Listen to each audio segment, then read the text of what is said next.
नमस्कार. आज तुमचं सगळ्यांचं स्वागत आहे. तुम्हाला माहिती आहे की दरवर्षीप्रमाणे 14 जुलै हा एक कणकवलीमध्ये एक उत्सव साजरा केल्यासारखा आमचं नगराध्यक्ष कणकवलीचे नवनिर्वाचित नगराध्यक्ष जो नगराध्यक्ष झाल्यानंतर पहिल्यांदाच एक वाढदिवस त्यांचा या ठिकाणी आलेला आहे आणि त्या अनुषंगाने ही प्रेस घेण्यात आलेली आहे की त्यांचा पहिला वाढदिवस नगराध्यक्ष ह्या टर्मचे नगराध्यक्ष झाल्यानंतर पहिला वाढदिवस त्या कणकवली नगरीत साजरा होणार आहे आणि त्या अनुषंगाने आम्ही सर्वजणच म्हणजे सर्व कार्यकर्ते असतील, ह्या सर्व नगरसेवक असतील, संदेश पारकरचे प्रेमी असतील आणि सर्व कणकवलीवासी असतील याच्यामध्ये सहभाग मोठ्या प्रमाणात त्या ठिकाणी घेत असतो. आणि गेली 20 वर्ष तुम्ही बघताय की 20 वर्ष या सामाजिक बांधिलकी ठेवून जे संदेश पारकर यांनी जे काम चालू ठेवलेलं आहे कणकवली शहरामध्ये त्याचा खरं म्हणजे एक उत्सव साजरा करण्यासाठी 14 जुलैला आम्ही सगळेजण सज्ज आहोत आणि चांगल्या प्रकारचा असे कार्यक्रम सामाजिक भान ठेवून असे कार्यक्रम आम्ही दरवर्षी घेत असतो. त्यामध्ये आमचे वृक्षवाटप असतील 1000 वृक्षवाटप आम्ही शहरात करणार आहोत. ब्लड कॅम्प दरवर्षीप्रमाणे आहे जो सामाजिक बांधिलकी ठेवून आम्ही करतोय. त्याच्यात जवळजवळ आम्ही 500 लोकांचं रक्तदान शिबिर याचं टार्गेट ठेवून या ठिकाणी दरवर्षी काम करतो. त्यानंतर अनेक चित्रकला स्पर्धा आहेत. गणवेश वाटप जे विद्यार्थ्यांना ज्या ठिकाणी गरज आहे गरजू विद्यार्थ्यांना गणवेश वाटप करत आहोत. त्यानंतर चित्रकला स्पर्धा असेल. त्यानंतर नगरपंचायतची अनेक भूमिपूजन त्या दिवशी संध्याकाळी आम्ही 4 वाजता या ठिकाणी करणार आहोत. त्याचबरोबर गुणवंत विद्यार्थ्यांचा सत्कार जो आहे जे गुणवंत या शहरामध्ये जी मुलं झालेली आहेत आणि त्यांनी चांगल्या प्रकारचं यश मिळवलेलं आहे अशा विद्यार्थ्यांचा सत्कार आम्ही आदल्या दिवशी म्हणजे 13 तारीखला या ठिकाणी ठेवण्यात नगरपंचायतच्या वतीने ठेवण्यात आलेला आहे.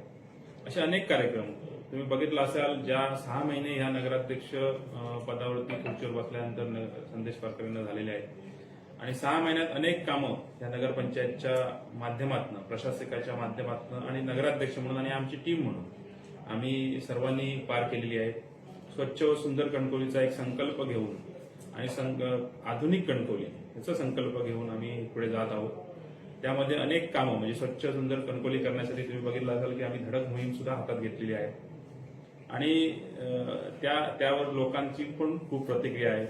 मोकाट जनावरांचा प्रश्न होता त्याची सुद्धा आम्ही मार्गी लावण्याचा प्रयत्न आम्ही करत आहोत. 50% काम आमचं पूर्ण झालेलं आहे. अजून 50% काम त्या मोकाट जनावरांचं काम हे आम्ही पूर्ण करण्याच्या याच्यामध्ये आहोत. अनेक अशी कामं जी आम्ही आताच स्वयंभू नमो उद्यानचं उद्घाटन पण केलेलं आहे. म्हणजे अनेक कामं करण्याचा संकल्प घेऊन सुद्धा आम्ही उतरलेलो आहोत. आता ब्रिज खालच्या कामांचं सुद्धा भूमिपूजन त्या दिवशी आम्ही ठेवलेलं आहे. त्याचं सुशोभीकरण पहिल्या टप्प्यातलं ते पण आहे आणि अनेक कामं जी गणपती साण्याचा जो गणपतीचा सुशोभीकरण आहे मराठा मंडळाचा त्याचं पण सुशोभीकरणाचं कामाचं उद्घाटन त्या ठिकाणी होईल. अशी अनेक कामं ह्या वाढदिवसानिमित्त या ठिकाणी भूमिपूजन करण्याचा आमचा नगरपंचायतच्या वतीने घाट आहे आणि असे 20 वर्ष हे काम करत आहेत नगराध्यक्ष आणि त्यांना जो कौल नगरवासियांनी कणकवलीकरांनी जो दिलेला आहे ह्या 6 महिन्यापूर्वी त्याचा एक चांगल्या प्रकारचा हा जन्मदिन व्हावा यासाठी आमचे सगळ्यांचे प्रयत्न आहेत. आम्ही सगळ्या कणकवलीकरांना आम्ही सगळ्या संदेशप्रेमींना आवाहन करतो की या ठिकाणी त्यांनी यावं. शुभेच्छा स्वीकारण्यासाठी ते त्या दिवशी असतील आणि चांगल्या प्रकारचा एक कार्यक्रम आम्ही ह्या निमित्ताने घेऊ आणि आम्ही आवाहन करतो की त्यांनी सर्वांनी या कणकवलीतील जनतेने आणि या कार्यक्रमाची स्थळ अजून HPCL हॉल या ठिकाणी आमचा ब्लड कॅम्प आहे. गुणवत्तांचा सत्कार सुद्धा त्याच ठिकाणी आहे पण तो 13 तारीखला ठेवलेला आहे आणि चित्रकला ज्या ठिकाणी त्या ठिकाणीच HPCL मध्येच कार्यक्रम होईल आणि त्या ठिकाणी शुभेच्छा स्वीकारल्या जातील. सहभागी असू आणि कणकवलीकरांना सुद्धा सहभागी होण्याचं आम्ही एक आवाहन करतो.